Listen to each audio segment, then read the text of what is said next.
Imagine it's 17th of December 2020. You are a 41-year-old nurse living in Diamond Hill, Hong Kong, China. Your family of 5 has spent years in a 600-square-foot flat on the 37th floor, where laundry hangs by the window, toys spill across the floor, and the evening view is a wall of towers and green hills. Your husband works in aircraft parts, your 3 daughters do homework at the dinner table, and your Scottish fold cat hides on a shelf whenever the room gets too loud. You have sold the apartment that was supposed to hold the next chapter of your life, and now 4 suitcases, a duffel bag, and a one-way ticket to Glasgow sit by the door like a silent jury. Everything familiar is still here. Your mother's cooking, your church friends, the tram lines below, the same elevator doors, the same humid air, the same city that raised you. If you have ever wondered why some forms of wealth become easy targets when governments tighten their grip, while other forms seem to slip through their fingers, stay with me. What you're about to hear is not a theory. It is a pattern. It has happened before, across continents, across ideologies, across generations. And if you find value in this kind of historical clarity, subscribing takes 2 seconds and keeps you ahead of what most people never see coming. By the time Asalai reached the airport that day, the decision had already been made by 1,000 smaller shocks. The giant marches of 2019, the shrinking space for speech, the new national security law imposed in June 2020. The feeling, as she told Reuters, that freedom of speech had begun to shrink, that the city she loved no longer recognized itself. She and her husband were not fleeing famine. They were not fleeing war. They were fleeing concentration. Not concentration in the sense of focus, but concentration in the sense of power, where more and more of life could be watched, recorded, licensed, frozen, or denied. That is where this story begins. Because when governments become desperate or ideological or simply afraid, they rarely seize everything all at once. They seize what they can see. They seize what is already trapped. Bank balances, registered shares, property titles, pension promises, payroll streams. They grab the fruit hanging low on the branch. But history shows that 7 kinds of assets, again and again, prove much harder to fully confiscate.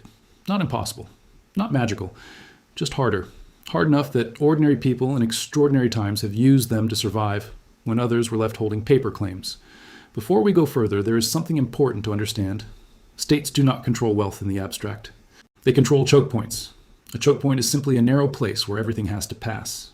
A bridge, a border, a bank, a registry, a payment rail, a license office, a payroll system.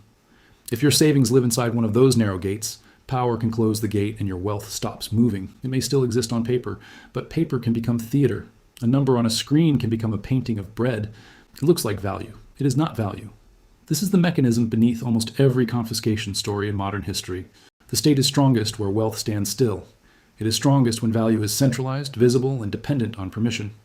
What governments struggle with are assets that are portable, hidden in plain sight, spread across borders, broken into tiny pieces, or carried inside a human being rather than inside an institution. A bank account can be frozen with a signature. A skilled nurse cannot. A share certificate can be seized. A legal right to move can be exercised. Gold melted into jewelry is harder to count than gold stacked in a vault. A remittance route through cousins abroad is harder to shut than a salary paid from one ministry. Think of it this way. An authoritarian system is a fisherman with a huge net. It catches what swims in one crowded place. It struggles with what flies, burrows, migrates, or lives in many waters at once.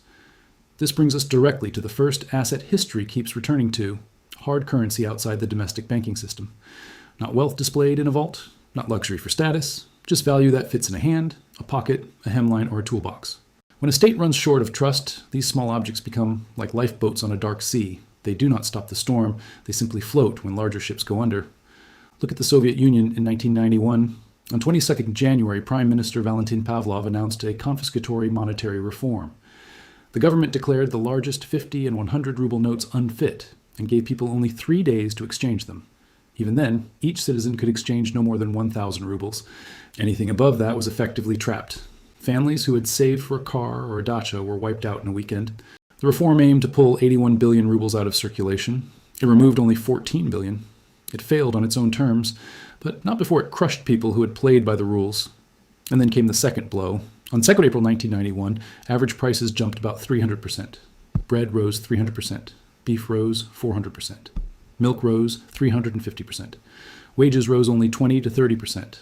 The government offered a tiny one-time payment. The floor did not collapse in one clean drop. It sagged, cracked, and then gave way under people who trusted the room. Researchers looking at the last Soviet years found a strange gap in the numbers. Net foreign debt rose by $21 billion. While known gold sales added another $8.6 billion, only $11 billion went to cover current account deficits.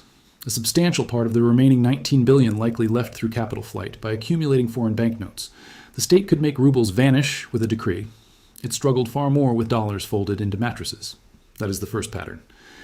Asset number one is hard foreign cash held outside the domestic banking system.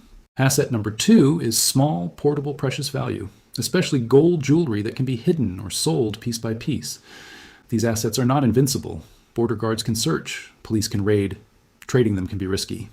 But history shows governments find it easier to confiscate a number in an account than a bracelet in a lining. In moments of panic, portability becomes its own kind of armor. Think about this before we go further.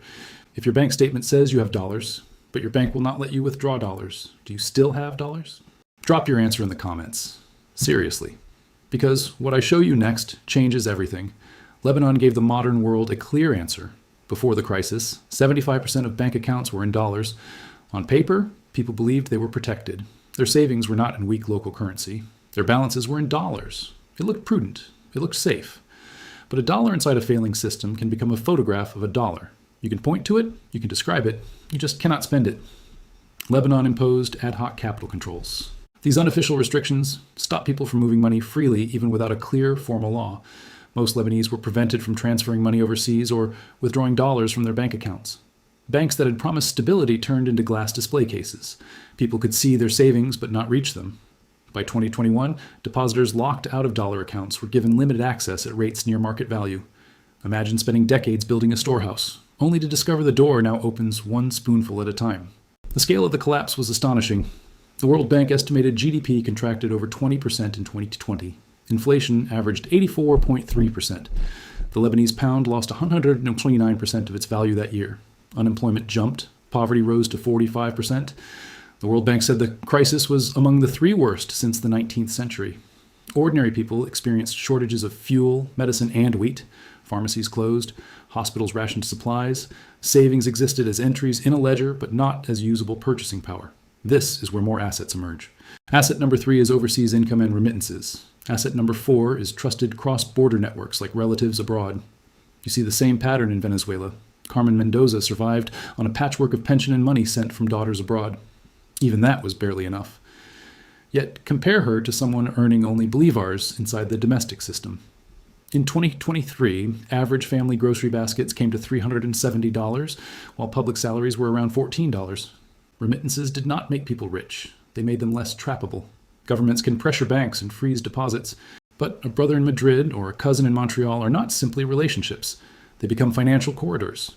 They become bridges built out of trust, and trust does not sit in one vault waiting to be locked. This leads to the most misunderstood asset of all, value stored inside the person. Not in a bank or house, skills, reputation, languages, credentials, experience. And beside that sits another, legal mobility and residency rights, a document that turns a border from a wall into a door. Hong Kong offers a painfully clear example. Authorities froze assets belonging to Jimmy Lai, including all his shares and local bank accounts. This showed how quickly visible, registered wealth can be immobilized when politics changes. Shares become a list in a cabinet, but the deeper story was about ordinary families like Asa. They sold their apartment and left for Scotland. Asa was a nurse.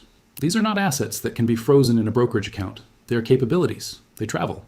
They can be rebuilt in another city or another hospital. They may lose status, but they move. Britain estimated hundreds of thousands could move through the BNO route. Over 140,000 arrived by 2023. A travel document is not just paper. In the right crisis, it is a compressed escape route, a bridge in a booklet. Migration is not only about leaving danger, it is about carrying assets the state cannot fully seize. A nurse can treat patients in another language. A mechanic can fix engines in another country. A family with stronger English and professional skills does not escape history but negotiates it from strength. In Canada, earlier migration waves built neighborhoods that made the second wave easier to absorb. The first immigrants created the runway for the next ones. That is why skill and mobility matter so much together. One lets you cross the border. The other lets you live after crossing it. Most people will never know this. Hit subscribe. Because the next section is the part this channel was made for. The part they never put in textbooks. Observe what these cases have in common. The same mechanism, different countries, different decades, same result. In Lebanon, the banking system could trap depositors. But people with remittances still had channels of support. In Hong Kong, listed shares were frozen, but skills and legal pathways out could still be exercised. What the state can enumerate, it can pressure. What it can centralize, it can throttle. What it can control, it will. Cyprus in 2013 showed the same truth. A bail-in plan hit large depositors in the two biggest banks. Nearly half of uninsured deposits were converted to equity or blocked. When people left, they could take very little cash. Even inside the euro, the lesson was brutal. Your money is safest in theory right before the theory is tested. The 7 assets governments struggle to confiscate are hard foreign cash, small precious value, overseas income, networks, legal mobility, human capital, and productive micro-assets like tools or trade inventory outside the formal grid. These assets share one feature. They are hard to pin to a single desk. They are smoke, not furniture. The assets most people are taught to trust are often the most legible and therefore easiest to trap. The paycheck, the pension promise, the government bond. These are orderly assets that order makes conditional. Who gets hurt the most? Salaried workers, pensioners, families who saved patiently in local currency. The middle class is history's favorite hostage because it has enough to lose and too much faith in rules. Zimbabwe's annual inflation rate peaked at 89.7 sextillion%. Hyperinflation turns arithmetic into comedy. Salaries become dust before payday. Price tags change faster than customers can reach the counter. Savings evaporate. Historically, families with a cousin abroad sending hard currency walked away less damaged than those without. The question is not whether this pattern will repeat. History has already answered that. Will you see it coming? Survivors distrust single points of failure. They keep value portable and they invest in usefulness over prestige. History does not offer safety. It offers gradients of vulnerability. A storm asks if your roof holds. Winners were often not richer in the beginning. They were simply less centralized. They had more doors than walls. Asalai could not carry her home or the hills of Diamond Hill, but she carried her nurse's training. The hardest wealth to confiscate is the wealth that can move, hide, adapt, or live inside people. This is historical analysis and not financial advice. Every individual situation is different. Consult a professional. If one person needs to hear this, share it with them. Subscribe for more. I'll see you in the next one.